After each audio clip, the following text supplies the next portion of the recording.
네, 시청자 여러분, 5시 정치부회의 시작합니다.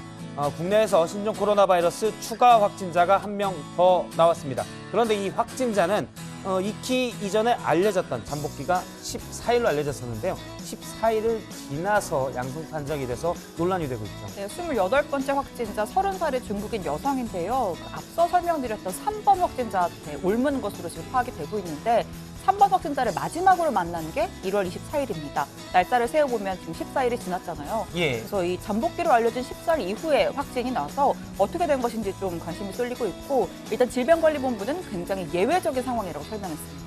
예외적인 상황이 많아지면 방역 대책 전체의 기조가 흔들릴 수 있어서 좀 더 봐야 될 것 같습니다. 자유한국당 황교안 대표가 어제 종로에서 한 발언 때문에 논란이 되고 있습니다. 1980년 무슨 사태 때문에 이런 말을 했는데요. 1980년 5.18 광주 민주화 운동을 폄훼했다는 이런 지적이 나오고 있습니다. 무슨 질문이죠?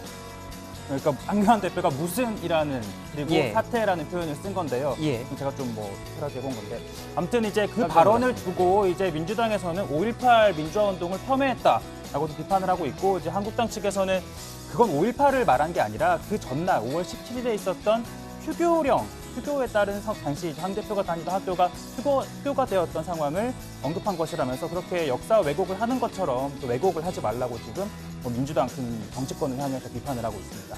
예, 5월 17일과 18일이 과연 뭐가 다른지도 앉아서 따져보도록 하겠습니다. 5시 정치부회의 본격적으로 자리에서 시작합니다.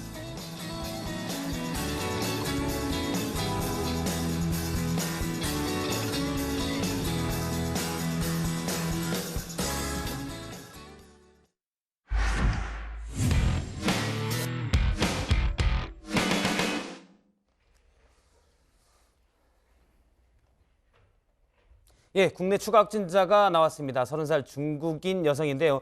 지난 1월 말 3번 확진자와 함께 우한에서 입국했습니다. 문제는 통산 잠복기로 여기는 14일이 지나서 확진 판정을 받았던 건데요. 방역당국은 굉장히 예외적인 상황이지만 잠복기 기준을 변경하기엔 근거가 불충분하다고 설명했습니다. 정부는 내일부터 홍콩과 마카오에도 중국과 같은 특별 입국 절차를 적용하겠다고 밝혔습니다. 신혜연 반장 발제로 자세히 들어보겠습니다. 네, 28번째 국내 확진자가 나왔습니다. 30살의 중국인 여성이고요. 50대 한국인 남성인 3번 확진자의 지인입니다. 경기도 고양에 있는 3번 확진자의 어머니 집에서 머물다가 양성 판정을 받았고 현재는 명지병원에 격리 중입니다. 질병관리본부에 따르면 이 격리 전에 이루어진 다른 치료와 관련해서 진통소염제를 복용 중이어서 증상 확인이 제한적이었다라고 하죠. 28번 환자, 3번 환자로부터 2차 감염이 된 두 번째 사례인데요. 3번 환자, 보시다시피 지난달 20일 우한에서 귀국한 뒤에 26일 확진 판정을 받았습니다. 격리 전까지 서울 강남의 성형외과, 식당, 호텔, 또 일산 등지를 방문했죠. 증상이 막 시작된 22일 강남구의 한 식당에서 함께 식사를 한 지인은 결국 6번째 국내 확진자가 됐습니다. 6번 환자의 부인, 아들에 대한 3차 감염까지 이어졌는데 11번인 아들은 다행히 어제 완치 판정을 받고 퇴원했습니다. 그런데 한 가지 의문인 건요. 이 3번 환자가 격리된 건 지난달 25일입니다. 그러니까 28번 환자는 1월 25일 이후부터 오늘까지 3번 환자를 만날 수가 없었습니다. 달력과 함께 보면요. 28번 환자는 3번 환자와 우한에서 함께 왔습니다. 1월 22일과 24일 서울 강남의 성형외과에서 치료를 받았는데 이때 3번 환자가 동행했습니다. 마지막 접촉일이 24일이고요. 만약 이날 감염됐다면 잠복기가 17일이 지난 셈입니다. 아시다시피 현재까지 알려진 신종 코로나의 잠복기는 14일입니다. 28번 환자는 자가격리를 하다가 잠복기가 지난 오늘 중국으로 돌아갈 예정이었고요. 가기 전에 혹시나 하는 마음에 검사를 받았는데 2월 8일 1차에선 음성, 추가 검사 후 오늘 최종 양성 판정을 받은 겁니다. 중국에서는 원조 리원량으로 불리는 사스 퇴치 영웅이자 감염병 최고 권위자인 중난산 교수 연구팀이 잠복기는 평균 3일이지만 최대 24일에 이를 수도 있다라는 연구 결과를 내놨습니다. 아직 WHO의 공식 입장은 최장 14일인데 만약 변화가 있다면 현재 설정된 격리기를 더 늘려야 할지도 모릅니다. What we've learned so far, what the scientists or the medical staff also on the ground learned, that the incubation period you're referring to is can be anything between 1 and 14 days. That's what the experience so far. 네, 정부는 몇 가지 추가 대책도 내놨습니다. 먼저 중국발 입국자에 적용하는 특별 입국 절차를 내일부터 홍콩과 마카오에 확대하기로 했습니다. 홍콩과 마카오도 오염 지역으로 지정돼서 검역이 강화되는 거죠. 또 아시아권 6개국에 대한 해외여행 자제를 권고했습니다. 싱가포르, 일본, 말레이시아, 베트남, 태국, 그리고 대만인데 이들은 세계보건기구가 지역사회 감염이 발생했다고 확인한 국가들입니다. 또 의료기관이 확인할 수 있는 해외여행 이력 지역도 늘어납니다. 예전에는 중국 방문력만 확인이 가능했는데 오늘부턴 병원이나 약국에서 싱가포르, 태국, 베트남, 홍콩, 마카오 등 5개 지역 입국 정보를 확인할 수 있습니다. 가급적 여행을 자제하거나 불가피할 경우 여행 기간이나 인원을 최소화하는 것을 고려하기 바랍니다. 기업이나 학교도 사업상 출장이나 국제 세미나 참석 등도 최소화할 수 있도록 협조해 주실 것을 요청드립니다. 자, 우리나라는 확진자 대부분이 안정적인 상태지만요. 발병국인 중국 사정은 그렇지가 않습니다. 전국 누적 확진자는 42,638명, 사망자는 1,016명, 1,000명을 넘었습니다. 특히 중국 우한이 포함된 후베이성에선 어제 하루 동안 확진자가 2,000명, 사망자는 100명 넘게 늘었습니다. 문제는 5천여 명이 중태이고 1,300여 명은 아주 위중한 상태라서 사망자가 더 늘어날 가능성이 크다는 겁니다. 중국 민심 동의할 수밖에 없겠죠. 당국의 초기 대응이 미흡한 데다가 관련 정보를 은폐까지 하고 있다는 비판으로 들끓고 있습니다. 그래서일까요? 리커창 총리 뒤에 숨었다라는 비난을 받던 시진핑 주석이 이번 사태 이후 처음으로 관련 현장을 찾았습니다. 보신 것처럼 마스크를 쓴 채로요. 菜价怎么样？菜价还行，挺好，非常时期就不握手了。但是咱们呢，但是一定要有信心，没问题，一定可以克服这场疫情，一定能打赢。祝你们生活愉快，身体健康。好的，好的，好的。 이 베이징에서 가장 많은 환자가 나온 차오양구의 주민센터를 찾아서 이 손목을 앞으로 내밀어서 발열 여부를 체크받기도 했습니다. 또 역시 베이징에서 가장 많은 환자가 입원한 병원도 찾았는데요. 의료진들의 노고를 치하하는데 상당 시간을 할애했습니다. 아마도 이 사태를 최초로 알린 의사 리원양의 죽음에 대한 전 국민적인 추모 열기 의식한 것으로 보입니다. 也希望你们，也希望第三医院的全体医务工作者，手中的全体医务工作者，全国的全体医务工作者，都能够信心百倍的打好这一场阻击战、总体战，打好这一场人民战争。我们一定要树立信心，一定会胜利的。 네, 이어서 우한 내 의료진과 화상 통화를 할 때도 이렇게 직접 의사 가운까지 입었습니다. 리원양 추모 열기가 반정부 정서로 번지는 상황을 막아보겠다는 의도일 겁니다. 자, 이런 가운데 약 3시간 뒤면 중국 우한에서 치료 중인 우리 교민을 데려오기 위한 3차 전세기가 뜹니다. 저녁 8시 45분 인천공항을 출발해서 우한에서 교민을 태우고 내일 아침 김포공항으로 들어옵니다. 우리 교민과 중국 국적의 가족 등 170여 명이 될 걸로 보이는데 경기 이천의 국방어학원에 머물 예정입니다. 오늘 청와대 발제 이렇게 정리합니다. 잠복기 14일 넘긴 28번 확진자, 홍콩, 마카오도 특별 입국 절차입니다.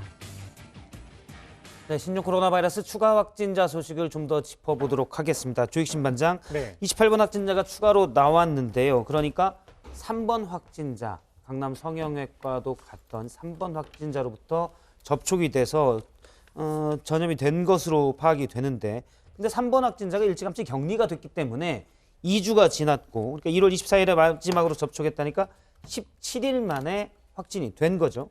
네, 28번 환자는 지난달 20일 중국 우한에서 3번 환자와 함께 입국을 했습니다. 22일과 24일 서울 강남에 있는 성형외과를 함께 방문을 했고 이때가 마지막 접촉입니다. 3번 환자가 26일 확정 판지를 받은 직후 밀접 접촉자로 분류가 돼서 자가격리 상태로 지냈습니다. 이 기간 중에는 열도 나지 않았고 다른 증상도 보이지 않았다고 합니다. 자, 이 격리 해제 시점을 앞두고 지난 8일 검사를 했을 때 양성과 음성의 경계값이 나왔다고 합니다. 이 방역당국은 재검이 필요하다고 판단을 했고 이 9일과 10일 두 차례에 걸쳐 다시 검사를 한 결과 최종적으로 양성 판정을 받은 겁니다. 예, 일단 8일 검사에서는 양성과 음성의 경계값 정도가 나왔다. 그런데 일단 10일 최종 양성 판정을 받았으니까 잠복기가 알려진 2주보다 더 길다고 봐야 하나요? 지금 뭐 중국 내 감염 전문가 그 사스 때 상당한 역할을 했던 이 교수팀이요. 잠복기가 최대 24일일 수 있다라는 연구 결과를 발표한다라는 뭐 얘기도 있긴 합니다. 자, 일단 우리 방역 당국은 28번 환자 사례를 잠복기 14일 이후 발병으로 확정하지는 않고 있는데요. 앞서 경미한 증상이 있었는데 이 환자 본인이 느끼지 못해서 이 뒤늦게 검사를 통해 감염 사실이 발견됐을 가능성이 있다는 겁니다. 예, 물론 이제 예외적인 상황까지 해서 방역의 기준을 바꿔버리면 너무 많은 자원이 투입될 수 있기 때문에 신중히 결정을 해야 되는데 이 예외적인 상황이 과연 예외적이냐 어떤지는 방역당국에서 제대로 조사를 좀 해야 될 것 같습니다. 정부에서 몇 가지 대책도 추가로 내놨죠? 네, 먼저 중국발 입국자에 적용하는 특별 입국 절차를 내일부터 홍콩, 마카오에서 들어오는 사람에게도 확대를 하기로 했습니다. 홍콩과 마카오도 오염 지역으로 지정이 되면서 검역이 강화되는 겁니다. 아시아권 6개 국가, 싱가포르, 일본, 말레이시아, 태국, 베트남, 대만에 대한 여행 자제를 권고하기도 했습니다. 또 의료기관이 확인할 수 있는 해외여행 이력 지역도 늘어나게 됩니다. 네, 오늘 정세균 총리 주재로 국무회의도 열렸습니다. 정 총리는 특히 과도한 불안감으로 경제가 위축되는 일이 없도록 이 장관들이 직접 현장을 방문해서 좀 솔선수범해달라 이런 당부를 했는데요. 직접 한번 들어보시죠. 국민들의 소비 심리가 위축되어 음식, 숙박, 관광 등 관련 업계가 많은 어려움을 겪고 계십니다. 우리 장관님들도 직원들과 함께 재래시장도 가시고 좀 인근 식당도 들으시고 저도 오늘 점심은 동네 식당에 가서 식사를 하도록 그렇게 계획을 잡아놓고 있습니다. 네, 정 총리 실제로 광화문에서 오늘 점심 식사를 했습니다. 예. 물론 이제 중국과 우리나라 상황이 좀 다른 것 같습니다. 중국 소식만 놓고 보면 확진자도 계속 늘고 있고 사망자도 늘고 있어서 우리가 충분히 신종 코로나 바이러스에 공포감을 가질 수가 있는데 국내 상황은 뭐 위급한 환자도 없고요. 어느 정도 잘 대처하고 방역 당국에서 잘 대처하고 있다라는 생각도 좀 드는데요. 너무 심한 불안감을 가질 필요는 없다. 이런 얘기도 나오고 있습니다. 중국 얘기를 좀 더 해보면 시진핑 주석이 뭐 잘 이겨낼 것이다. 우리는 세계 복원에 기여하고 있다. 이런 말만 하다가 드디어 좀 움직였습니다. 베이징 병원이나 주민센터를 돌았고요. 역시 아무래도 체제 위협까지 오기 때문에 불안감이 체제 자체에 대한 불안감도 좀 있었던 것으로 보이고요. 그런데 이 뉴스가 좀 오늘 관심을 끌던데 미국과 중국 간의 이 신종 코로나 바이러스 관련돼서 음모론, 서로 이게 어떤 음모 때문에 발생했다. 이런 얘기가 나오겠다고요? 네, 먼저 미국에서 나온 이야기인데요. 미 상원 군사위원회 소속인 톰 코튼 의원이 최근 청문회에서 이런 얘기를 했습니다. 이 신종 코로나 바이러스 언급을 하면서 이 중국의 생화학 무기 연구와 관련이 있을 수 있다라는 의혹을 제기를 한 겁니다. 생화학 무기요? 그러니까 이 중국 우한에는 뭐 위험한 병원균 등을 다루는 생물 안전 4급 슈퍼 실험실, 즉 그러니까 이 생화학 무기를 연구하는 시설이 있다는 건데요. 당초 알려진 대로 우한 시장이 아니라 이 실험실에서 바이러스가 유출됐을 가능성이 있다라고 주장을 한 겁니다. 자, 그러면서 중국 정부가 사태 초기부터 거짓말을 하고 이를 은폐했다라고도 했는데요. 이 코튼 의원은 한때 CIA 국장 후보로까지 거론됐던 인사이기도 하죠. 일단 이 누군가요? 톰 커튼 의원의 발언 이것이 아니다라고 확정적으로 얘기할 수는 저희가 근거가 없지만 톰 커튼 의원이 이런 의혹을 제기하려면 거기에 대한 합리적 의심의 근거를 제시했어야 되는데 그런 것 같지는 않고요. 중국의 반응은 어떻습니까? 네, 그 추이텐카이 주미 중국 대사가 미국의 한 방송에 출연했었는데 한마디로 정신 나간 소리다 이렇게 강력하게 반발을 했습니다. 그러면서 초기 연구에 따르면 아마 어떤 동물에서 온 거다. 더 많은 연구가 필요하다 이렇게 부인을 했습니다. 네, 그런데 이 코튼 의원이요 주장을 굽히질 않았습니다. 트위터에 또 글을 올려서 반박을 했는데, 그러니까 슈퍼랩 즉 생화학 무기 연구소가 우한 시장에서 불과 몇 마일밖에 떨어져 있지 않다는 게 사실이다. 이 바이러스가 어디서 시작됐는지는 모르지만 이에 대한 입증 책임은 중국과 중국 공산당원들에게 있는 거 아니냐 이렇게 반문을 했습니다. 예, 슈퍼랩이 생화학 무기 연구소가 맞는지도 좀 확인이 필요할 것 같고요. 그리고 여기에서 그 바이러스를 정말로 연구했는지도 확인이 필요한 내용인데 일단 코튼 의원이 좀 더 뭔가 근거를 얘기했으면 좋을 것 같습니다. 그런데 더 황당한 음모론이 있습니다. 러시아 방송에서는 이 바이러스를 미국 군부가 만들었다, 이런 의혹을 또 제기했다고요? 네, 이게 실제 러시아 뉴스에 나온 내용이어서 예. 조금 뭐 당혹스럽기도 한데 지난 8일입니다. 러시아 방송 채널 1이 저녁 뉴스에서 보도를 한 내용입니다. 일단 앵커의 설명을 좀 볼까요? Как он называется? Коронавирус. Берем слово «корона», оно в основе идет первым, поэтому здесь и разгадка. Чем в предыдущей своей жизни занимался Дональд Трамп, президент страны, главного соперника Китая на мировой арене? Правильно, раздавал короны. Именно на своем знаменитом конкурсе красоты. Так что происхождение коронавируса, а главное, цели и задачи его использования становятся абсолютно ясными. Полный бред, скажете вы, и я бы согласился с вами, если бы не Кирилл Брайнин с его материалом. 네, 그러니까 이 코로나 바이러스의 어원이 그 모양 때문에 크라운, 왕관에서 유래했다라고 하잖아요. 근데 이 크라운을 언급하면서 트럼프 대통령과의 접점을 찾고 있습니다.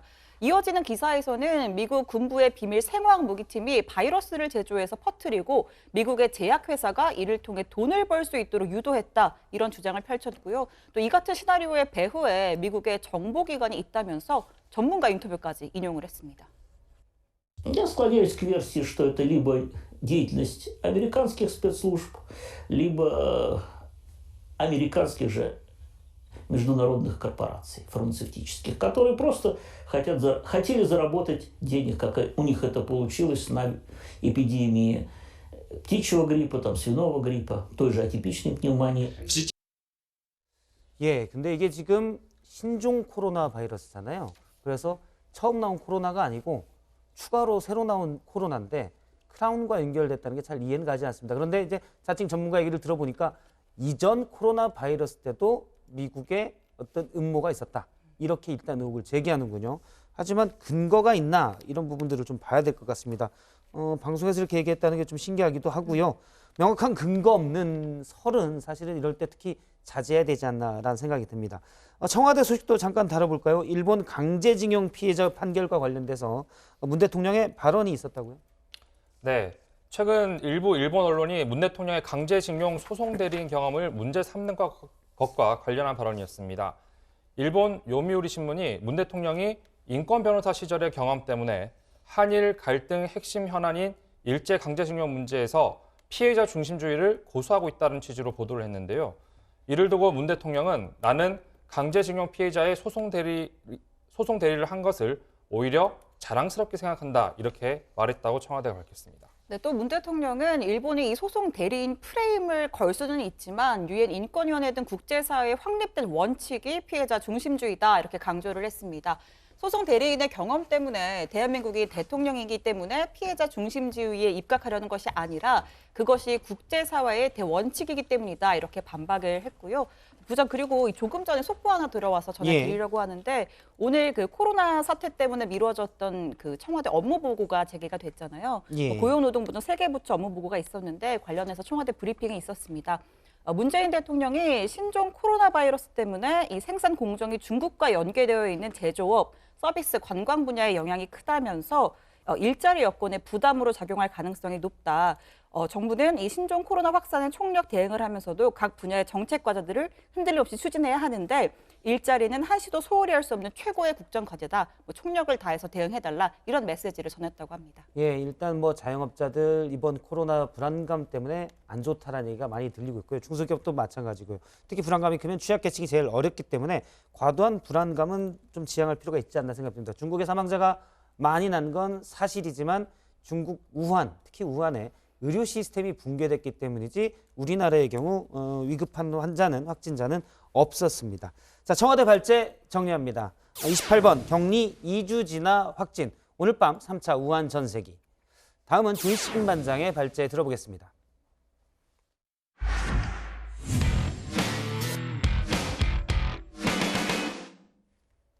예, 어제의 감격을 조금 더 이어가도록 하겠습니다. 봉준호 감독의 아카데미상 4개 부문 수상으로 온 나라가 떠들썩한데요. 봉 감독은 이미 차기 작품을 준비하고 있다, 이렇게 밝혔습니다. 벌써부터 기대가 되는데요. 조희신 반장 발제에서 정리해 보겠습니다.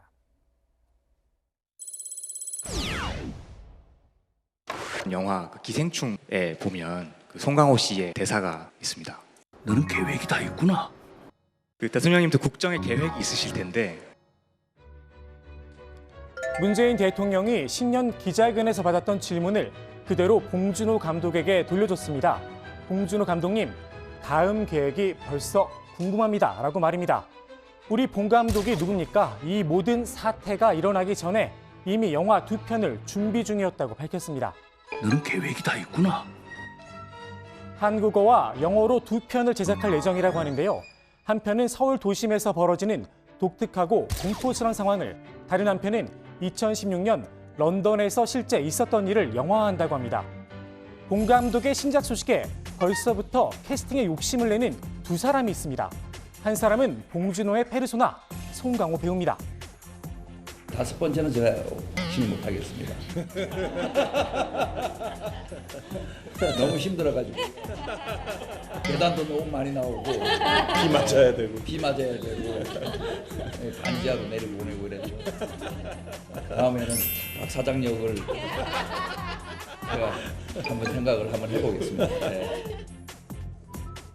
그리고 또 한 사람, 박성태 부장입니다. 어제 정말 아무도 묻지 않았는데 스스로 캐스팅 비하를 공개하기도 했습니다. 다음 영화에 출연해달라라는 부장이에요? 제의를 받기도 했습니다. 무지 억울한 캐릭터가 필요할 때 꼭 필요하다라면서.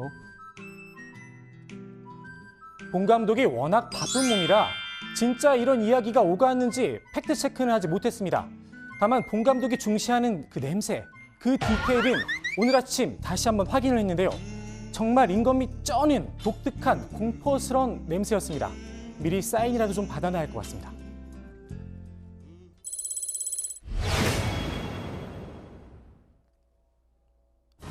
어제 시상식의 신스틸러, 단연 이미경 CJ 그룹 부회장이었습니다. I like everything about him. His smile, his crazy hair, the way he talks, the way he walks, and especially the way he directs. 저 사람이 누구지? 왜 수상 소감을 이야기하는 거지? 궁금하셨던 분들도 많았을 것 같은데요. 이 부회장은 기생충의 투자와 배구를 맡았고 또 책임 프로듀서로도 이름을 올렸다고 합니다. 이외에 이 부회장의 갑작스러운 등장에 외신들도 조금 놀랐나 봅니다. 누구냐 너? 이 부회장이 누구인지 설명하는 기사들을 잇따라 내보냈습니다. 봉 감독, 상을 받을 때마다 CJ에 감사의 뜻을 표시해왔습니다. 이번 아카데미상 수상을 위해 물심양면 지원을 아끼지 않은 것도 이 부회장이었습니다. 다만 굳이 시상식에서 수상 소감까지 밝혔어야 했느냐 지적도 나옵니다. 폭스 회장이 이렇게 아카데미 작품상 받았을 때 나와서 스피치하는 경우가 있었나요? 아니에요. 시상식은 감독과 배우 그리고 제작자가 누려야 할 자리입니다. 이 회장의 수상 소감 나중에 따로 이야기하는 자리를 마련했다면 어땠을까 하는 생각도 듭니다. 샤론 최가 오늘 밤에 이름 없는 영웅이다. 한 외신 기자가 트위터에 올린 글입니다. 최 통역사, 봉 감독이 언어의 아바타란 수식어를 붙여주기도 했었는데요. 봉 감독의 맛깔나는 입담을 그대로 살려서 전달하는 건 기본. 생각할 시간을 벌어준 건 덤이었습니다. 우리 통역자와 함께 스피치를 하는 이제 우리 팀만의 특권이죠. 그러니까 계획은 없고 무대에 올라가면서 첫 문장만 캐치하면 됩니다. 그 다음은 이제 펼쳐 나갈 시간 여유가 있습니다. 외신도 주목했습니다. 미국의 뉴욕타임즈와 영국의 가디언은 특집 기사를 실었고 미국의 MBC 튜나잇 쇼에는 직접 출연까지 했습니다. 사실 최 통역사는 전문 통역사가 아닌 영화학도입니다. 영화 감독 샤론 최의 작품도 기대해 보겠습니다. 어제 해리 해리슨 미국 대사가 아카데미 시상식을 보며 먹었다는 짜파구리. 짜파구리가 뭐야? 영어로 짜파구리, 뭐라고 표현을 해야 할까요? 실제로 기생충을 번역했던 달시 파켓 씨가 가장 고민했던 부분이라고 합니다.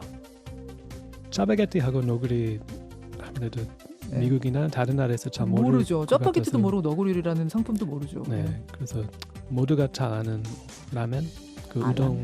라면 플러스 합쳐서, 우동으로. 네. 그래서 탄생한 단어가 나동. 짜파구리만큼 귀에 쏙 들어옵니다. 박해 씨는 지금까지 150여 편의 한국 영화를 번역한 베테랑입니다. 본 감독 특유의 디테일한 표현, 번역에도 그대로 살렸습니다. 서울대학교 문서위조학과 뭐 이런 거나? 여기서 서울대, 뭐라고 번역했을까요? 대학 서울화의 원조, 영국의 옥스퍼드 대학으로 표현하는 센스를 발휘합니다. 박해 씨의 이런 노력이 1인치의 장벽을 뛰어넘는 힘이 됐다는 평가입니다. 자막, 서브타이틀의 장벽도 아니죠. 한 1인치 정도 되는 그 장벽을 뛰어넘으면 여러분들이 훨씬 더 많은 영화를 즐길 수 있습니다. 이 밖에도 갑봉산을 함께 받은 한진원 작가, 기생충의 엔딩곡을 맡은 정재일 감독 등 숨은 공로자들이 새롭게 조명을 받고 있습니다.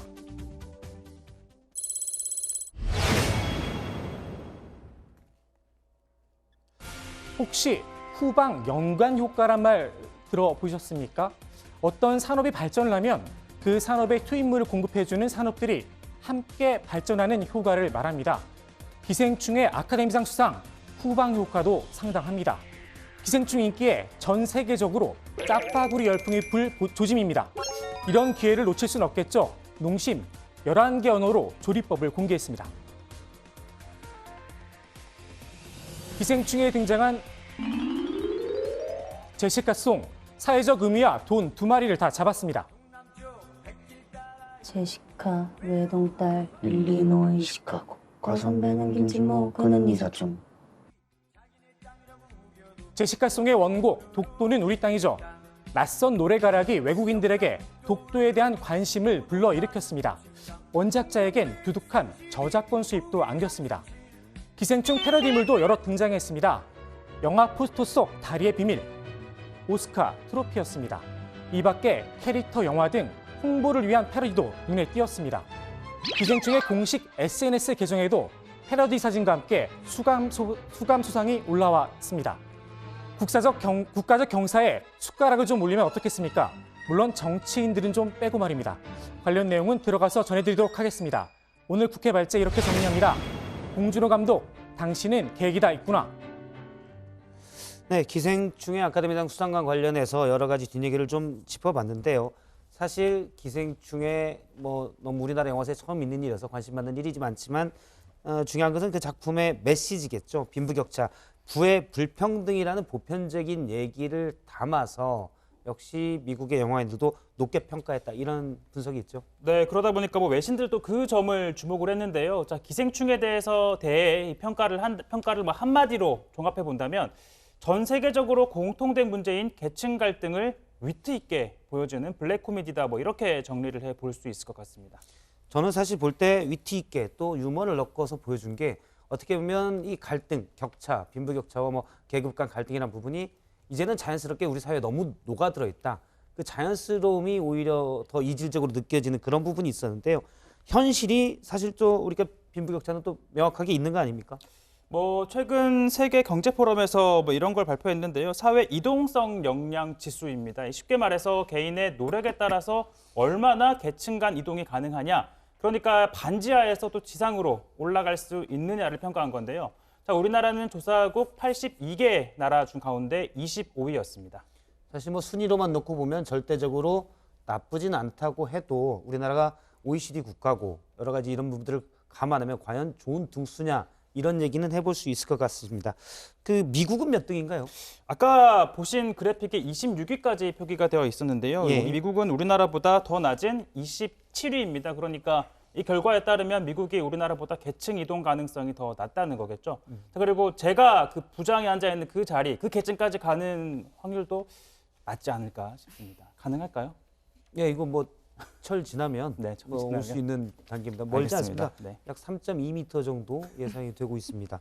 예, 어쨌든 뭐 익숙해져 버린, 일상이 돼버린 불평등이나 빈부격차 문제는 미국도 예외가 아닌 것 같고요. 정치권에서 어제도 얘기했지만 다 환영하고 칭찬 뭐 이런 메시지를 냈지만 사실은 액션에 반영해야 되지 않을까, 이런 생각이 듭니다. 다음 얘기로 넘어가 보죠. 앞서 조익신 반장이 얘기했는데 이미경 CJ 부회장이 수상 소감을 얘기한 것 두고 좀 말이 계속 많이 나왔네요. 네, 아까 발제에서 잠깐 얘기가 나왔는데요. 세계 굴지의 배급사인 폭스사 회장조차도 시상식에 직접 올라와서 수상 소감을 밝힌 적은 없다고 합니다. 그만큼 이 회장의 수상 소감 발표가 이례적이라는 거죠. 일부에서는 투자 배급사의 입김이 큰 우리나라의 영화 현실이 적나라하게 드러난 거다 이런 지적도 나오고 있습니다. 뭐 CJ가 우리나라 영화 산업의 한 축을 담당하고 있고 또 기생충에도 많이 투자를 한 것으로 알고 있는데 직접 시상식에서 수상 소감까지 밝힌 건 과하다 이런 얘기인가요? 그렇습니다. 수상 소감은 감독이나 제작자 그리고 배우들이 하게 두고 나중에 따로 입장을 밝혔다면 오히려 더 모양새가 낫지 않았겠느냐 이런 지적입니다. 사실 이미경 부회장이 기생충의 CP직 책임 프로듀서 역할도 맡고 있지 않았습니까? 그래서 크게 어색하지 않다. 그리고 배급사지만 전체적으로 영화 제작의 제작과 뭐 배급 이런 부분에서 많은 역할을 했기 때문에 당연히 할만하다 이런 지적도 있다고 합니다. 네, 말씀하신 것처럼 어제 이 부회장은 책임 프로듀서 자격으로 참석을 했습니다. 또 미국 영화 아카데미 회원으로 활동을 하면서 기생충 수상에 큰 역할을 하기도 했습니다. 실제로. 때문에 너무 비판적으로만 볼 건 아니라는 이야기도 나옵니다. 시청률은 그런데 좀 잘 나왔다고요? 이 부회장 수상 소감할 때. 네, 앞서 발제해서 전해드린 것처럼 외신에선 이 부회장이 누구냐 또 해설 기사도 나오고요. TNMS 조사에 따르면 이 부회장이 마이크를 잡은 순간이 9.4% 가장 높은 순간 시청률을 기록했다 이렇게 얘기 전해왔습니다. 이 기생충의 아카데미상 수상이 아카데미상의 역사도 바꿨다 이런 얘기도 있는데 사실 영화를 중심으로 한 미디어 산업의 어떤 하나의 방향 이런 것도 어떻게 보면 메시지를 전달했다 이런 얘기도 있는데 넷플릭스가 요즘 미디어 산업에 많이 뜨고 있는데 넷플릭스가 의문의 일패를 당했다 이런 얘기도 나온다고요? 네, 이번 아카데미 시상식에 넷플릭스가 투자 배급한 작품이 24개 부분에 후보로 올랐는데 실제 수상은요. 장편 다큐멘터리상 그리고 여우 조연상 2개 부문에 그쳤습니다.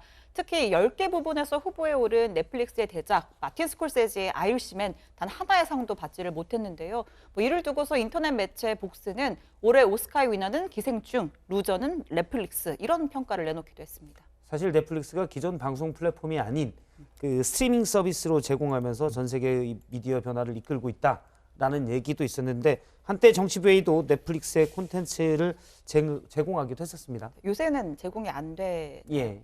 왜 안 되죠? 저는 온 지 얼마 안 돼서 사실 잘 모릅니다. 예. 네, 다시 해주면 좋을 것 같아가지고 예. 아무튼 이 넷플릭스가 스트리밍 서비스를 하다 보니까 극장 중심의 기존 영화 산업계를 뭐 교란시키고 있다 이런 우려의 목소리도 미국 영화계에서 일각에서 나오고 있습니다. 특히 이 보수적인 아카데미에서는 좀 비판적으로 보는 시각이 크다 보니까 아카데미 회원들의 투표에도 이런 점이 좀 반영이 됐을 거라는 분석이 나옵니다. 아카데미가 이 기생충의 작품상을 주면서 비영어권까지 포용을 했지만 극장 상영이라는 전통은 고수했다 이런 평가입니다. 예. 지금까지 아시아 영화라면 저도 젊었을 때 뭐 유명한 아시아 감독이라면 일본 감독 얘기를 많이 했었는데 이제 좀 달라질 것 같아요. 이번 기생충의 수상에 대해서 일본의 평가는 어떻습니까? 네, 일본 아사히 신문의 보도가 눈길을 끌었습니다. 서울 관악구와 마포구 등지의 반지하 주택을 직접 찾아가서 조명하는 기사를 실었는데요. 반지하가 가난의 상징이라는 점 그리고 북한과 긴장관계의 산물이라는 점을 설명을 했습니다. 반지하가 북한과 긴장관계의 산물이다. 왜 그렇습니까? 김신조 씨라고 혹시 기억을 예, 하시는지 모르겠습니다. 예, 누군지 기억합니다. 설명을 살짝 좀 해주신다면. 뭐 무장공비죠. 청와대 습격까지 했던. 예, 맞습니다. 제가 태어나기 전이긴 하지만 예, 그 북한의 무장공비 침투가 잦아지자 정부가 1970년 건축법을 개정을 하면서 건물을 신축할 때 지하실을 만들도록 의무화를 했습니다. 유사시에 지하 벙커로 사용하게 한 건데요. 이게 반지하의 모태가 됐다고 합니다. 그러니까 혹시 유사시가 있을지 모르겠는데 각 건물에는 지하실, 벙커 역할을 할 수 있는 지하실을 둬라. 근데 이게 반지하가 됐다는 건가요? 예, 처음에는 벙커형이다 보니까 이 반지하가 거주가 안 됐었는데 주택이 이제 부족해지다 보니까 정부가 지하 거주를 암암리에 묵인을 해줬습니다. 그런데 사실 지하에서 사는 게 빛도 안 들고 공기도 안 통하고 이게 사람이 살기는 적합하지 않지 않습니까? 그래서 정부가 1984년에 주택법을 바꾸면서 지하층의 일부를 지상으로 이렇게 꺼내서 환기나 채광이 가능하도록 한 겁니다. 이게 이제 반지하의 탄생. 된 거군요. 예, 그렇습니다. 원래는 지하실이었는데 거주할 수 있도록 하고 반지하로 빛이 조금 들어올 수 있도록 해서 그렇군요. 하지만 이제 물난리 비가 많이 왔을 때 반지하가 특히 피해가 커서 지금은 좀 규제를 하고 있다 이런 얘기도 듣고 있습니다. 일본 포털 사이트에서 조금 황당한 설문조사가 있었다고요? 네, 이번 포털 사이트에 조금 황당한 설문조사, 말 그대로 황당한 조사가 올라왔습니다. 기생충의 작품상 수상이 납득이 가느냐? 이렇게 질문 내용이었는데 납득할 수 있다는 의견이 70%를 넘어서 더 높게 나타나긴 했는데 도대체 이런 설문조사를 왜 했는지 납득이 좀 가지 않습니다. 예, 알겠습니다. 오늘 국회 발제 여기서 이렇게 정리하도록 하겠습니다. 봉준호 감독, 당신은 계획이 다 있구나. 예, 다음은 최중혁 반장 발제 들어보겠습니다.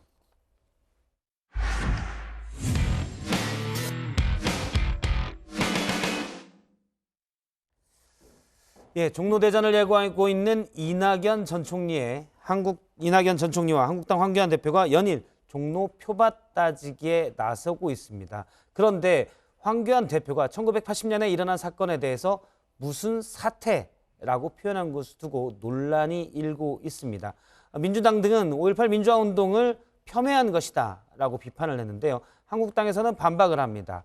5.18을 얘기하는 것이 아니고 그 전에 5.17에 있었던 5월 17일 날 있었던 휴교령을 얘기하는 것이다. 허위 사실을 유포하지 말라라고 법적 대응까지 예고를 했는데요. 최중혁 반장 발제에서 자세하게 짚어보겠습니다.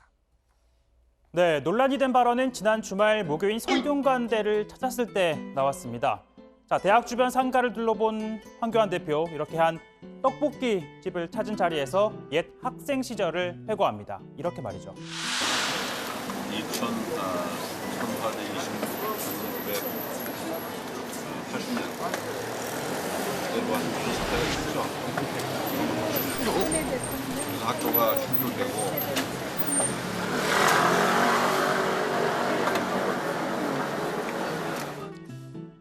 네, 77학번인 황교안 대표는 이 군 면제를 받았으니까 80년이면 대학 4학년이었겠죠. 네, 그리고 81년에 사법고시에 합격을 했습니다. 그러니까 80년이면 고시에 매진하던 해였을 겁니다. 그러니까 고시생이었던 황 대표에게는 당시 무슨 사태가 있었고 그래서 학교가 문을 닫았다라는 겁니다. 자, 그런데 이 황 대표가 사태라고 했던 80년 5월엔 광주가 있었죠. 민주화운동 말입니다. 당시 신군부는 대학생들의 시위가 이어지자 5월 17일 비상계엄을 확대하고 전국대학에 휴교령을 내립니다. 직후 전남대에서 학생들과 계엄군이 충돌을 했고 이게 바로 5.18의 도화선이 된 거죠. 그러다 보니 황 대표의 발언을 두고 5.18에 대한 왜곡된 인식을 드러낸 것이란 비판이 쏟아져 나옵니다. 1980년도 5.18 민주화운동을 무슨 사태라고 표현을 했습니다. 5.18 피해자 및 유가족, 광주 시민의 상처를 다시 한번 회집어 놓는 반역사적, 반인륜적인 행태입니다. 1980년 5.18을 그게 무슨 사태인지 이런 게 있을 수 있는 일이에요? 나는 근본적인 정신 상태를 의심합니다. 자, 황교안 대표는 자신의 발언을 왜곡한 것이라고 반박을 했는데요. 80년 5월 17일 휴교령이 내려진 걸 말한 건데 5.18과 무슨 상관이 있냐는 겁니다. 한국당 역시 이 무슨 사태라는 건 대학을 다닐 수 없게 된 상황을 말한 것이지 5.18과는 관계가 없다라고 했고요. 그럼에도 이를 연관시켜 역사인식 문제로 왜곡하는 건 허위사실 유포라며 이렇게 틀린 얘기를 계속한다면 법적 대응에 나서겠다라고 밝혔습니다. 자, 아무튼 이 모교를 찾았던 현장에서 한 발언을 둘러싸고 논란이 불거졌지만 또 어제 성균관을 찾았을 때의 분위기는 아주 화기애애했는데요. 유림의 최고 지도자라 할 수 있는 성균관장을 예방한 자리에서 나온 얘기입니다. 각 도마다 또 대표급의 저분들 다 오셨습니다. 우리 황 대표님의 아주 열렬한 팬들입니다. 감사합니다. 자, 의뢰하는 덕담이겠죠. 사실 저도 이분의 열렬한 팬입니다. 어떻게 그걸 인증할 수 있냐고요? 저는 이분이 진행하는 코너를 하루도 빠지지 않고 봤는데 지난해 이런 얘기도 있었습니다. 당시 황교안 대표의 소개 발언을 잠깐 들어보겠습니다. 예. 100년마다 사람이 1세기에마다 사람이 하나 난다 그러는데요. 우리 건국 100년 또 3.1절 100년가 나타난 것이 황교안 대표. 선비수련 원장은 황교안 대표를 소개하면서 존경하는 황교안 대표님, 우리의 희망의 등불이요 국난 극복을 해결해줄 구세주다라고까지 했습니다. 예. 종교적으로만 본다면 황교안 대표는 구세주라기보다는 전도사가 됩니다. 예. 자, 자, 뭐 유림에서 이런 얘기가 나와서 당시에도 뭐 의례적인 예의 차원이었다라고 해명을 했었죠. 자, 아무튼 종로에서 맞붙게 된 이낙연 전 총리와 황교안 대표, 사실 두 사람은요. 서울 서초갑 이웃 주민입니다. 사실상 거의 마주보고 있는 아파트에 살았는데요. 자, 이 전 총리는 최근 종로 전셋집으로 이사하면서 이 아파트를 팔았고 황교안 대표도 지금 종로에 전셋집을 구하는 중이고 뭐 집을 구하는 중이고 자택에 대해서는 정리할 겁니다. 네, 정리할 겁니다라고 했죠. 자, 2015년 3월 전남 도지사와 법무장관이던 시절 공개된 고위공직자 재산에 따르면요. 당시 이 전 총리의 이 아파트는 5억 9,100만 원입니다. 그리고 황 대표 아파트는 8억 6,400만 원으로 신고가 됐는데요. 그 후 지금 5년이 지났습니다. 최근 이 전 총리의 집은 19억 5천만 원에 팔렸죠. 그리고 황 대표의 아파트는 지금 호가가 막 30억 원을 웃도는 것으로 전해지는데 가장 최근 실거래가를 기준으로는 32억 원입니다. 자, 뭐 이렇게 아파트 얘기가 계속 나와서 좀 전해드리면요. 자, 민주당은 현재 지역구 공천을 위해 예비 후보들을 대상으로 면접 심사를 이어가고 있습니다.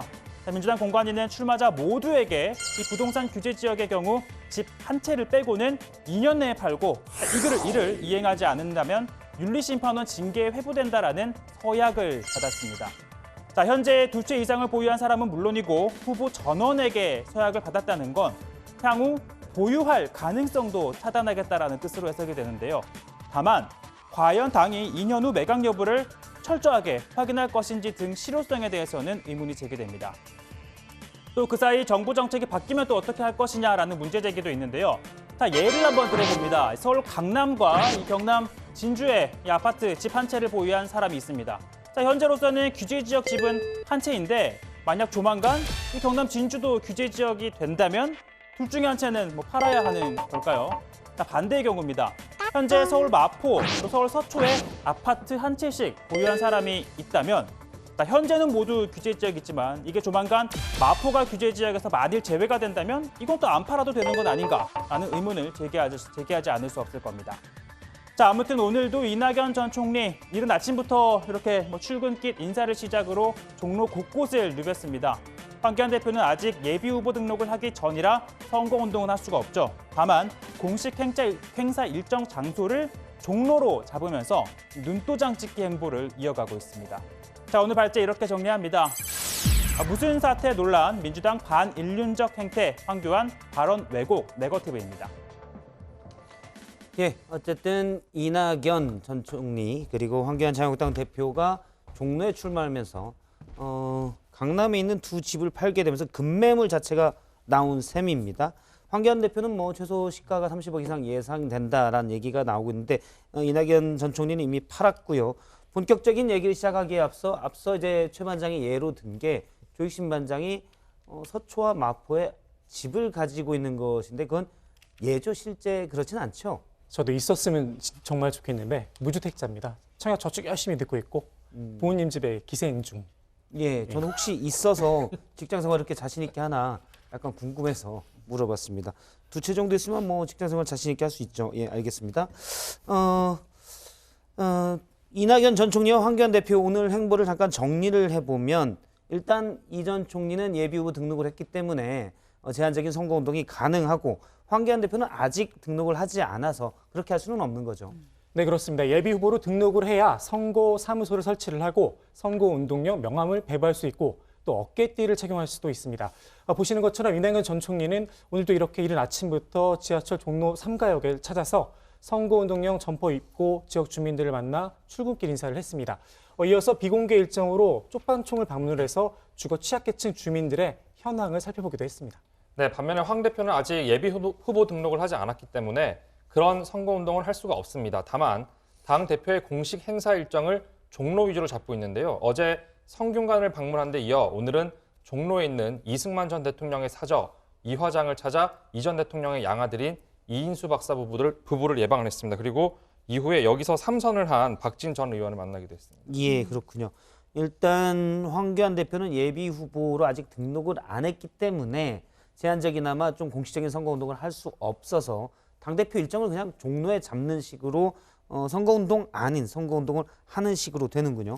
이낙연 전 총리의 명함이 선거운동 때 쓰는 명함이 공개됐다고요? 그렇습니다. 자신의 소셜미디어에 그 예비후보 명함을 공개를 했는데요. 보시면 정남 영광 출생, 서울대 법대 졸업, 그리고 기자, 국회의원, 전남지사, 국무총리 등 주요 경력과 함께 눈에 띄는 게 있는데 육군 병장 만기 제대 이거를 적어놨습니다. 아무래도 경쟁자인 황 대표가 군 면제라는 점을 의식한 거 아니냐는 해석이 나오는데요. 예. 저도 육군 병장 만기 제대 했습니다. 자랑스럽게 얘기를 조심 반장님. 하네요. 예, 대부분 다 만기 제대입니다. 예, 알겠습니다. 황교안 대표의 무슨 사태 발언을 두고 이제 정치권의 비판이 거셉니다. 황교안 대표와 한국당은 일단 광주 5.18 민주화 운동을 지칭한 것은 아니다라고 오늘 해명 반박을 했죠. 네, 황 대표는 1980년에 무슨 사태가 있었고 그래서 학교가 휴교된 기억에 점점점라고 말을 했는데요. 그러다 한국당을 제외한 여야가 너나 할 것 없이 5.18 민주화 운동을 사태로 표현한 폄훼 발언이다 이렇게 비판을 했습니다. 민주당과 이 진보 진영의 야당은 물론이고요. 바른미래당도 비판을 했는데 광주의 피를 모욕하고 대한민국의 민주주의를 부정하는 괴물이 되기로 했는가라고 날선 비판을 했습니다. 황 대표는 1980년 5.18 민주화 운동을 하여튼 무슨 사태라고 표현했는데 제1야당 대표의 하여튼 무슨 역사 인식을 보며 부끄러움은 왜 국민들 몫인지 모르겠습니다. 네, 하지만 이 한국당은요, 황교안 대표가 언급한 건 80년 5월 17일에 있었던 휴교령에 따라서 이 대학을 다닐 수 없게 된 상황 사태이지 5.18 민주화 운동과는 관계가 없는 발언이다 이렇게 반박을 했습니다. 그러면서 이를 억지로 결부시켜서 역사 인식 문제로 왜곡하고 지역 감정을 조장하는 네거티브 공세, 불법적인 허위 사실 유포라고 주장하기도 했습니다. 예, 그러니까 5월 17일에 당시 이제 군부에 휴교령이 있었는데 이 휴교령을 얘기하는 것이다. 라고 했는데 최 반장이 볼 때는 어때요? 이 해명이 타당한가요? 그러니까 이제 한국당 설명 같은 경우에는 5.18을 지칭한 게 아니라 그 전날 전국 대학에 내려진 휴교를 무슨 사태라고 표현을 했다는 거죠. 그런데 이 17일에 휴교령이 내려진 것 자체가 이 대학생들의 당시 이 시위가 확산이 되니까 신군부가 비상계엄령을 전국적으로 확대를 하고 그에 따라 이제 휴교령이 내려진 거였잖아요. 예. 또 무엇보다 5.18 특별법을 보면 80년 5월 18일을 전후하여 발생한 헌정 질서의 파괴 범죄 행위라고 규정을 하고 있습니다. 그러니까 황 대표의 표현대로 17일에 발생한 휴교 사태라고 하더라도 이를 과연 5.18 민주화운동과 떼고 생각할 수 있는 것인지에 대한 좀 물음은 제기가 가능할 걸로 보입니다. 사실 5월 17일과 5월 18일을 분리해서 생각할 수는 없는 거죠. 알겠습니다. 그런 의견이 많을 것 같고요. 이 얘기 해보죠. 정봉주 전 의원이 당초 이제 민주당에서는 부적격 판정을 받지 않았습니까? 당초 어제 기자회견을 하려다가 오늘 조금 전에 한 걸로 알고 있습니다. 일단 당의 결정은 수용하겠다 이렇게 밝혔죠.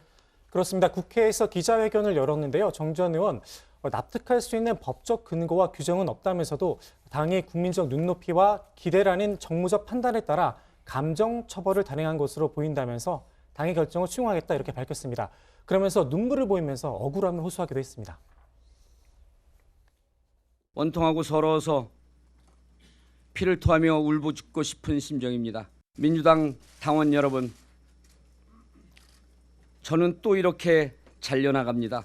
처음엔 이명박 정권에 의해서 그리고 이번에는 어려운 시절을 함께 해왔던 동료들의 손에 의해서 하지만 저 정봉주를 잊지는 말아주십시오. 저는 영원한 민주당 당원입니다. 정 전 의원은 성추행 의혹과 관련한 보도에 따른 명예훼손 재판 1심에서 무죄를 선고받았는데요. 상급심에서 무죄 판결을 받아서 나를 모함하거나 음해하는 세력이 더 이상 발을 붙이지 못하도록 하겠다 이렇게 주장하기도 했습니다. 네, 민주당의 인재 영입이 오늘 20호 인사로 끝이 났다고요? 네, 오늘 이 국제 핵융합 실험, 이 실험로 부총장을 지낸 이경수 박사 그리고 일찌감치 알려진 인물이죠. 전국 법관대표회의 초대의장이었던 최기상 전 부장판사를 영입하면서 20번째 영입을 끝으로 1차 인재 영입을 마무리를 했습니다. 이제 앞으로는 이 인재 영입 인재들의 비례 지역구 배치를 본격적으로 고민을 할 걸로 보이는데요. 다만 앞서 아시겠지만 2호 영입 인사인 원종건 씨가 데이트 폭력 논란으로 자격을 자진 반납하고 탈당해 타격을 좀 입었죠. 그리고 양승태 대법원의 사법농단 사태와 관련한 판사 출신 인사들이 3명이나 영입이 되면서 사법부의 독립성을 좀 침해하는 것 아니냐 이런 우려도 나오고는 있습니다. 예, 끝으로 추미애 법무부 장관이 오늘 기자간담회를 가졌습니다. 꽤 길게 가진 것으로 알고 있는데 추미애 법무부 장관이 공소장을 공개하지 않기로 결정하면서 상당히 논란이 됐는데 오늘 뭐 기존의 입장을 다시 한번 강조하고 또 확인을 했다고요. 네, 그렇습니다. 청와대 하명 수사 그리고 선거 개입 사건 공소장을 공개하지 않기로 한 데 대해서는 헌법상 무죄 추정의 원칙, 형사 피고인의 공정한 재판을 받을 권리 등이 실질적으로 지켜질 수 있도록 그동안 잘못된 관행을 바로잡기 위한 첫걸음이라고 밝혔습니다. 또 수사 관행과 방식 등이 법과 원칙에 어긋나지 않는지 다시 점검해 개선해 나가겠다고도 말을 했는데요. 이를 위해 검찰이 중요 사건을 직접 수사해 기소하는 경우 중립성과 객관성이 흔들릴 우려가 있기 때문에 통제 장치가 필요하다며 수사와 기소를 판단하는 주체를 다르게 하는 방향으로 제도를 개선하는 방향을 검토하겠다 이렇게 밝혔습니다. 네, 추 장관은 법무부 장관의 수사 지휘권을 발동할 의사가 있느냐라는 질문에는 즉답을 하지 않았습니다. 다만 이 검찰은 조직의 권력 의지를 실현하는 기관이 아니라 법을 수호하고 실현하는 사법적 기관이라는 인식이 있어야 한다면서 지휘와 감독을 통해서 검찰이 가져야 할 자세를 숙지시키고 조직 문화를 잘 이어나가는 것도 중요하다 이렇게 강조했습니다.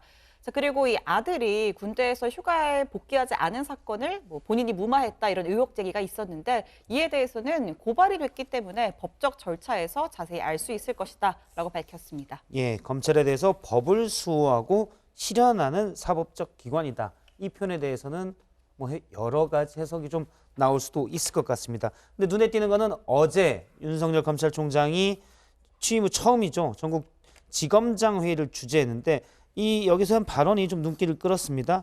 그러니까 검사가 정치적으로 편향된 것은 부패한 것과 같다.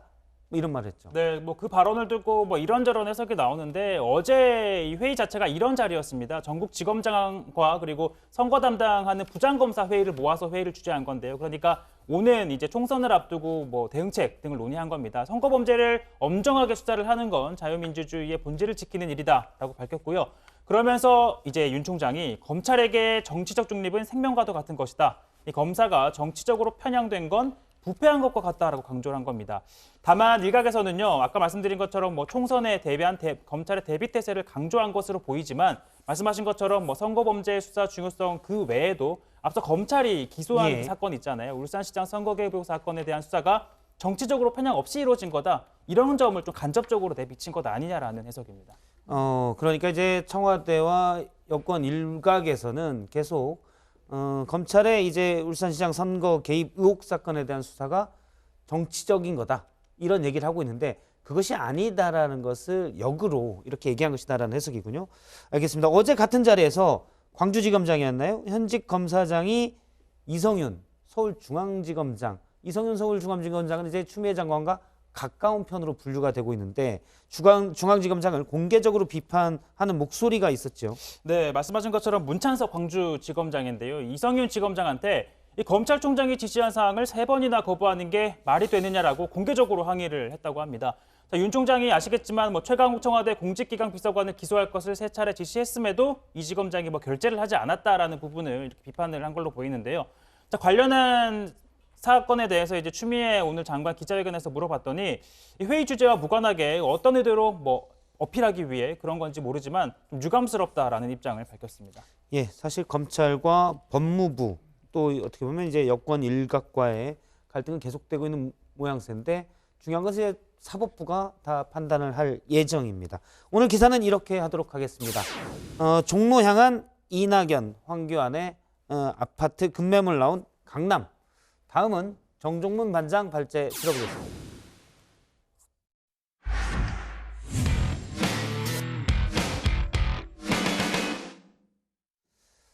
예, 오늘도 야권에서는 정계 개편 논의가 이어졌습니다. 보수 통합 논의와 동시에 호남을 기반으로 하는 세계 정당도 통합 논의에 속도를 내고 있습니다. 어제도 전해드렸던 홍준표 전 자유한국당 대표와 김태호 전 경남지사의 이 거취와 관련해서 속보가 들어와 있습니다. 두 사람이 고향 지역구는 버리는데 대신 경남에 다른 지역구로 갈 수도 있다라는 얘기가 나오고 있습니다. 오늘 야당 발제에서 자세히 짚어보겠습니다. 네, 오늘 오전까지만 해도 홍준표 전 자유한국당 대표와 김태호 전 경남지사는 고향에서 출마하겠다는 입장에 변함이 없었습니다. 그런데 조금 전이죠. 오후 3시쯤에 두 사람이 경남 지역의 다른 험지에 출마할 가능성도 있다. 이런 보도가 나왔습니다. 홍 전 대표와 제가 통화를 했는데 험지가 서울에만 있는 건 아니다. 경남에도 험지가 있다면서 양산을, 김해을, 그리고 창원 성산 이렇게 세 곳을 꼽았습니다. 모두 민주당 강세 지역으로 분류되는 곳입니다. 김태호 전 경남지사와도 통화를 했는데 지역 주민들에게 한 약속을 되돌릴 수 없다라는 기존 입장에서 크게 변한 바가 없다고 말했습니다. 홍 전 대표와는 조금 다른 입장이었습니다. 그러면 한국당에서는 왜 이 두 사람에게 험지 출마를 유독 요구하고 있는 것일까? 잠시 후 자세한 얘기를 나눠보도록 하겠습니다. 보수 야권 재편 얘기로 넘어옵니다. 쉬운 결론은 없나 봅니다. 자유한국당과 새로운 보수당의 혼담이 이제 구체적인 결실로 맺어져야 하는데 난관이 너무 많습니다. 첫 번째 허들은 유승민의 보수 재건 3원칙, 그러니까 탄핵의 강을 넘자, 개혁 보수를 하자, 새 집을 짓자 이렇게 세 가지인데 이건 넘었습니다. 하지만 유승민 대표가 이것만 받아들이면 공천권, 지분 요구 일절하지 않겠다고 말을 했죠. 오늘 그 입장을 새로운 보수당이 다시 한번 강조를 했습니다. 양당 통합 논의가 진행 중입니다. 한간에는 공천권 때문에 양측이 신경전을 벌이는 것 아니냐 하는 시각들이 있습니다. 하지만 절대 그렇지 않다는 점을 이 자리에서 분명히 밝혀둡니다. 가장 기본이 되는 당의 이념, 이걸 정강 정책이라고 하는데 둘 다 보수 정당인 만큼 큰 문제는 없다는 게 양측의 입장입니다. 하지만 공천 그리고 지도부 구성 문제는 관가할 수 있는 그런 문제가 아닙니다. 지금이 한창 통합신당 준비위 회의에서 당장 그 문제를 논의를 할 수밖에 없겠죠. 일단 16일까지 통합신당을 만들겠다는 밑그림은 그려졌습니다. 그럼 대체 뭘 요구를 할 거냐? 제가 궁금해서 새로운 보수당의 대표 자격으로 통합 논의에 참여하는 정병국 의원에게 직접 물어봤습니다. 당 지도체제 그리고 공천 관리에 대해서 논의한다고 합니다. 현 김영호 체제를 인정한다. 다만 그 개혁적인 공천을 해라라고 하는 것으로 정리를 했고, 당 지도부 체제는 새로운 정당이 출범하는 만큼 새로운 얼굴이 되어야 된다. 거기에는 우리 당이 안 들어가더라도. 자, 요약을 하면 우리는 안 들어가도 좋다. 대신 개혁 공천해라. 유권자들이 봐도 바뀌었다는 느낌을 받을 수 있는 지도부를 내놔라 이겁니다. 이런 새 보수당의 요구에 한국당의 고민은 깊어질 수밖에 없습니다. 오늘 회의를 마친 박형준 통합신당 추진위원장은 구체적 방안들의 이론이 있었지만 결론을 내리지 않았다 이렇게 설명을 했습니다. 오늘도 황교안, 유승민 두 사람이 언제 만날 거냐는 질문 또 나왔는데 황 대표의 발언 직접 한번 들어보시겠습니다. 혹시 유승민 대표님 만날 계획 있으신가요? 계속 준비를 하고 있습니다. 그래요. 수고도 하세요. 네, 이렇게 통합 논의가 굴러가는 가운데 한국당은 당명 개정과 관련해서 수요일 오전에 의원총회를 열고 추인을 받은 이후에 목요일 오전에는 전국위원회를 열어서 합당 결의안을 채택할 예정입니다. 당 이름은 대통합신당으로 잠정적으로 정해졌습니다. 네, 다음 소식은 또 다른 야권 통합 현장입니다. 오늘 오전에 국회에서 바른미래당과 대한신당 그리고 민주평화당 등 호남 지지를 기반으로 하는 정당이 모여 앉았습니다.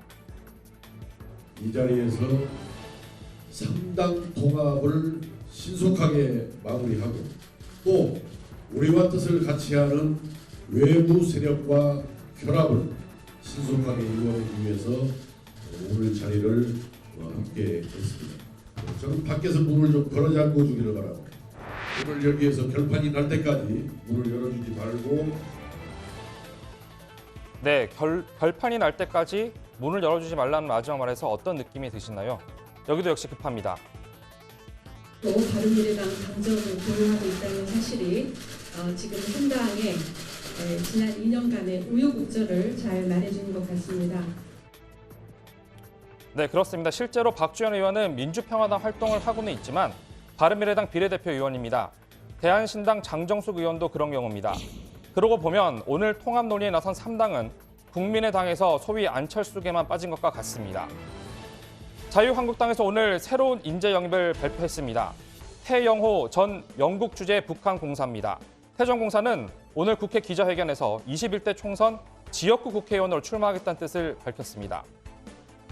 제가 대한민국 국회의원으로 당선된다면, 그것도 지역구 국회의원으로 당선된다면 북한 체제와 정권 유지에 중추적인 역할을 하고 있는 북한 내 엘리트들, 세계 각국에서 근무하고 있는 저희 동료들인 북한의 외교관들, 특히 자유를 갈망하고 있는 북한의 선량한 주민들 모두 희망을 넘어 확신을 가질 것입니다. 네, 태전공사가 지역구에서 당선이 되면 탈북자 출신 첫 지역구 국회의원이 됩니다. 탈북자 출신이 국회의원에 도전하는 건 태영호 전 공사가 처음은 아닙니다. 앞서 94년 탈북한 조명철 전 통일교육원장이 2012년 새누리당 비례대표 의원으로 19대 국회의원으로 활동을 했습니다. 지난 2016년 가족과 함께 망명한 태전공사는 당시엔 정치의 뜻이 없다는 뜻을 밝히기도 했습니다. 저는 여기서 이야기하고 싶은 거는 저는 통일하러 왔습니다. 저는 한국 정치에 개입할 의사도 없고 한국 국내 정치에 또 잘 모릅니다. 그런데 오늘 왜 출마를 결심하게 됐냐는 질문에 이렇게 답합니다. 제가 가장 큰 게 이제 마음의 좌절감을 느꼈던 것은 북한에서 여기 내려왔던 청년들이 그들이 범죄자이냐 아니냐 그것을 소론하게 앞서서 그들을 북한에 돌려보내는 이 사실을 보면서 저는 정말 큰 좌절감을 느꼈습니다. 네, 지난해 11월 귀순 의사를 밝힌 북한 주민 2명을 살인자라는 이유로 강제 북송한 사건을 언급을 한 겁니다. 오늘 기자회견에서도 통일 문제에 대해 현 정부의 비판적인 시각을 드러내기도 했습니다. 태전공사의 지역구 의원 도전에는 눈여겨볼 지점들이 많습니다. 구체적인 얘기는 들어가서 조금 더 나눠보도록 하겠습니다. 오늘 야당 발제, 개혁 공천 새 인물 요구하는 새 보수당, 한국당의 결정은 이렇게 정리하겠습니다. 예, 한국당의 인재영 입으로 발표된 태영호 전 공사 얘기부터 잠깐 해보도록 하겠습니다. 최 반장, 태영호 전 공사가 이제 지역구에 나가겠다라고 했는데 그러면 공식 선거운동 기간 또 그 전이라도 예비후보 등록을 하게 되면 어깨띠를 두르고 시민들과 만나게 될 텐데 많이 노출이 되잖아요. 경호 같은 건 어떻게 합니까? 지금 사실 탈북한 고위급 인사여서 경찰에서 경호를 하고 있는 것으로 알고 있는데 그 경우가 어떻게 되는지 좀 궁금합니다. 네, 그러지 않아도 오늘 이 국회 입당식을 할 때 왔던 기자회견을 하러 왔던 그 현장에도 이 경호원으로 추정되는 사람들이 국회 안쪽까지 들어와서 태전공사를 경호하는 모습이 카메라에 포착이 됐습니다. 자, 현장에 있던 저희 취재진이 당 관계자에게 좀 확인을 해봤더니 이 경호원인 것을 알고 있다라고 말을 했다고 하고요. 일단 회의실 안쪽까지는 들어오지 않았지만 이동을 할 때는 이 옆에서 또 근접 경호를 했다고 합니다. 태전공사에 관련한 발언 한번 들어보시죠. 경호 문제와 관련해서는 저는 정부의 그런 조치와 또 정부에 대해서 이제 전적으로 믿고 신뢰하고 이제 가려고 합니다. 예, 제가 듣고 들어보니 이제 태영호 전 공사가 한때 이제 한 국가기관에 있을 때도 바깥에만 나가면 서너 명이 밀착 경호를 했다. 이렇게 얘기를 하더라고요. 저희 사실 카메라에도 경호원으로 추정되는 인물들이 잡힌 모습이 있었는데 일단 경호원을 노출하는 게 꼭 좋은 일은 아니기 때문에 일단 우리가 화면으로는 보이지 않도록 했습니다. 지역을 가게 된다면 신반장, 태영호 전 공사가 어디로 가게 되나요? 아직 정해지지는 않은 것 같습니다. 태전공사는 지역과 관련해서는 당의 결정에 따르겠다 라고만 얘기를 했고요. 지금 서울 그중에서도 강남 지역구가 거론이 되고 있는데 좀 더 지켜봐야 할 것 같습니다. 태전공사가 어디로 가게 되든 지금 지역구에 출마를 하게 되면 이번 총선에서 한국당의 전략공천 1호가 되는 셈이라 상징성은 크다고 볼 수 있습니다. 예. 홍준표 전 자유한국당 대표와 김태호 전 경남지사 얘기도 좀 해보도록 하죠. 오늘 오전까지만 하더라도 험지 출마, 강북으로 출마라고 김영호 공천관리위원장이 얘기를 하니까 홍준표 전 대표는 절대 안 된다. 탈당도 불사할 뜻을 시사하는 것으로 알려졌었는데 오후에는 다른 험지에 나갈 수 있다. 그러니까 경남의 험지에 나갈 수 있다. 이런 얘기가 나온 거죠. 네, 그렇습니다. 제가 어제 저녁이랑 오늘 오후에 2번 통화를 했는데요. 예. 확연하게 온도차가 홍준표 전 있었습니다. 대표와 직접 그렇습니다. 통화를 한 거죠. 네. 홍준표 전 대표 얘기는 경남에도 험지가 많다. 이렇게 오늘 오후에 통화에서 설명을 한 거거든요. 예. 그래서 지금 당에서 말하는 서울 험지가 아니라 경남의 험지로 가서 거기서 수비 대장 역할을 하겠다. 이렇게 강조를 했습니다. 그래서 당에서 공식 요청을 하면 검토는 해볼 수 있다라는 건데 구체적으로 말한 세 군데 지역구를 보자면요. 문재인 대통령의 자택이 있는 양산을 지금은 서영수 민주당 의원의 지역구고요. 그리고 김해을은 김경수 경남도지사가 의원으로 당선된 곳이기도 합니다. 또 창원 성산을 이곳은 전통적으로 야권 강세 지역인데 민주당 강세 지역이죠. 지난해 4월 재보궐선거에서 정의당 여영구 후보가 당선된 곳이기도 합니다. 지금 말한 세 곳은 홍준표 전 대표가 정종문 반장에게 이 세 곳이 험지라 내 고향인 그 창녕이죠. 밀양, 의령, 창녕, 함안 이렇게 있는데 그쪽이 아닌 지역도 이 지역이라면 내가 갈 것이다라는 얘기인가요? 당이 공식적으로 요청을 하면 거기에 대해서 검토를 해볼 수 있다. 당과 조율된 건 아니고 일단 홍준표 전 대표의 의견이라는 것이죠. 네, 그렇습니다. 알겠습니다. 그러면 실제 그쪽으로 당해서 그래 그러면 경남의 다른 험지로 가라 이렇게 결정을 내릴지는 좀 두고 봐야 될 것 같군요. 사실 홍 전 대표가 이제 무소속으로 탈당을 해서라도 가겠다. 직접 말한 건 아니지만 그런 뜻을 내비쳤었는데 이렇게 바뀐 건 왜 그렇다고 볼 수 있을까요? 네, 아무래도 무소속 출마에 대해서 부담감이 있다 이렇게 얘기를 했습니다. 한국당에서 20년이 넘게 정치 생활을 하면서 당 대표와 대선 후보까지 지냈는데 이제 와서 무소속으로 출마하는 것에 대해서 부담감이 적지 않은 것으로 보입니다. 예, 오늘 뭐 저녁이라도 좀 다른 얘기가 나올 수도 있을 것 같아서요. 속보를 좀 챙겨봐야 될 것 같고요. 지금 뭐 한국당 김영호 공관위원장의 예. 지금 홍준표 전 대표의 발언에 대한 뭐 반응이 좀 나오고 있는데요. 예. 더 이상 할 말이 없다. 기존 입장에서 바뀐 게 없다. 그러니까 여전히 그 수도권 험지 출마에 대한 입장에서 당은 변한 게 없다. 이런 입장을 예. 밝힌 걸로 보입니다. 그러니까 정리하면 홍준표 전 대표는 정종문 반장에게 직접 얘기하기를 내 고향인 경남의 내 고향 지역 말고 경남의 다른 험지로 내가 갈 수 있다라고 얘기했는데 김용호 공천관리위원장이 그건 당신 생각이고요. 수도권 험지 해야 됩니다. 결정은 내일 나는 거죠? 네, 정확한 워딩이 내가 할 말 이미 다 했다. 이런 예. 얘기를 했다고 하네요. 알겠습니다. 계속 조율이 안 된 거고 서로의 입장차가 계속 있는 것 같습니다. 내일 뭐 공천관리위원회 결정을 좀 봐야 될 것 같고요. 다른 야권 통합 얘기도 해보도록 하겠습니다. 안철수 전 국민의당 대표, 지금은 국민당 창당 준비위원장인데 오늘 이 보수 쪽과 연대는 없다 이런 말을 했다고요? 네, 오늘 동아일보에서 그 인터뷰 기사를 냈는데요. 작지만 강한 정당을 만들겠다 그렇게 말을 하면서 보수 쪽하고는 통합이나 연대 없다 다시 한번 선을 그었습니다. 안 대표가 입국한 이후에 지속적으로 같은 질문을 받고 있는데 아마 황 대표 종로 출마 여부만큼 질문을 받았나 봅니다. 오늘 안 대표 이렇게 이야기를 했습니다. 정말 100번 이상 지금 질문을 받는 것 같습니다만 제가 공항에서 귀국 기자회견 때 말씀드렸듯이 관심 없다는 말씀드립니다. 자, 관련해서 사법정의혁신 방안 발표했는데요. 자, 우선 공수처 권한을 축소하는 방향으로 공수처법을 개정하겠다라고 밝혔습니다. 그리고 검경 수사권 조정, 또 법무부 장관이 지명하는 특검 상설화 등 7대 공약을 내놨고요.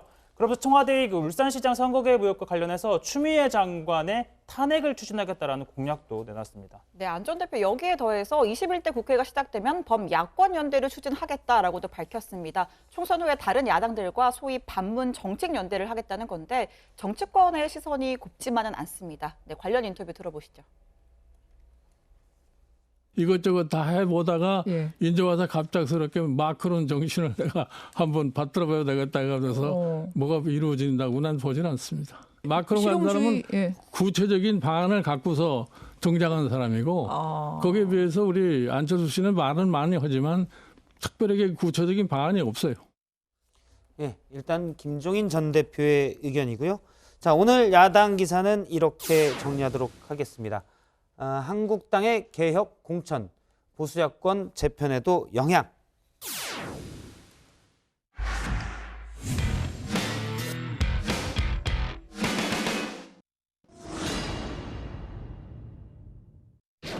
저희 성별 정체성을 떠나 제가 이 나라를 지키게 된 훌륭한 군인 중 하나가 될 수 있다는 것을 모두에게 보여주고 싶습니다.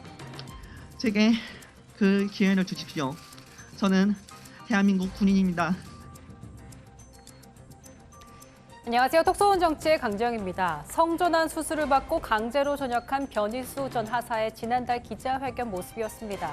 그 기회를 얻기 위해서 끝까지 싸울 거라던 변 하사의 앞으로의 행보에 전환점이 마련됐습니다. 육군이 재입대 여부에 대해서 관련 규정을 검토해 보겠다며 전역 처분에 대한 인사소청이 접수되면 절차대로 처리될 것이라고 밝힌 건데요. 다소 원론적인 입장이긴 하지만요. 어제 변호사가 성전환 수술 이후에 법원에 냈던 성별 정정 신청이 받아들여진 뒤 나온 입장인 만큼 그 결과가 주목이 되고 있습니다. 재판부는 변호사의 가족관계 등록부상 성별을 남에서 여로 바꾸도록 결정한 이유에 대해서 변 씨의 성장 과정과 장래 계획 등을 통해 생물학적 성에 대한 불일치감과 혐오감 등을 갖는 것을 고려했다고 밝혔습니다. 군인권센터는 이번 법원의 결정을 계기로 변호사가 여군에서 복무하지 못할 이유가 없다며 군 복귀 행보에 속도를 낼 계획입니다. 변호사님의 법적인 성별이 여성이 됐기 때문에 이것에 근거해서 먼저 국방부에 인사소청을 제기를 할 계획이고요. 그럼에도 불구하고 변희사사님이 계속 복무를 할 수 없게끔 또 국방부가 결정을 내린다면 이제 행정소송으로 넘어가서 법적인 절차를 밟아야 되지 않을까.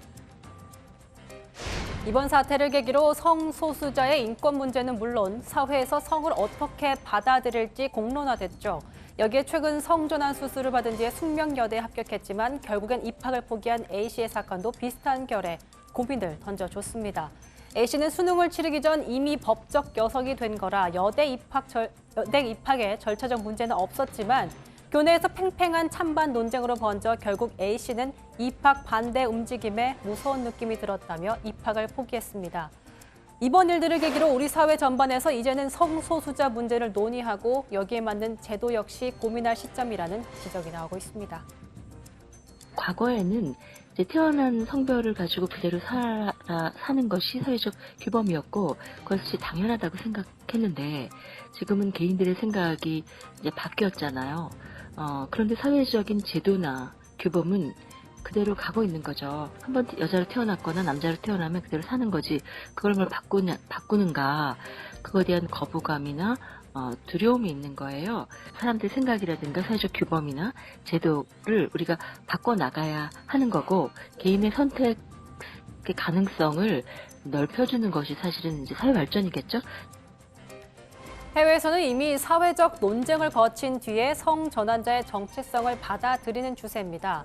성전환자의 군복무를 완전히 허용하는 나라는 영국과 독일 등 18개의 나라가 있고요. 태국과 쿠바에서는 부분 허용하고 있습니다. 대학 입학 제도 역시 마찬가지입니다. 미국의 여대인 밀스 칼리지의 경우 트랜스젠더가 학부 학생의 8%가량을 차지하기도 합니다. 하지만 이 역시 오랜 사회적 논쟁과 많은 진통 속에 얻게 된 결과물들입니다. 우리 사회도 이번 사건들을 계기로 앞으로 다양한 가치에 대해서 어떻게 포용해 나갈 것인지 고민해 봐야겠습니다. 예, 잠깐 나온 속보 좀 전해드리도록 하겠습니다. 2월 임시국회가 오는 17일 시작을 합니다. 여야가 합의를 했고요. 그리고 18일과 19일 교섭단체 대표 연설이 예정이 됐습니다. 5시 정치회의 준비한 소식은 여기까지입니다. 내일 오후 5시에 다시 찾아뵙겠습니다. 시청해주신 여러분 고맙습니다. 홍 감독 전화 안 왔어요? 숟가락을 너무 얹으면 안 돼. 적정 수준까지만 딱.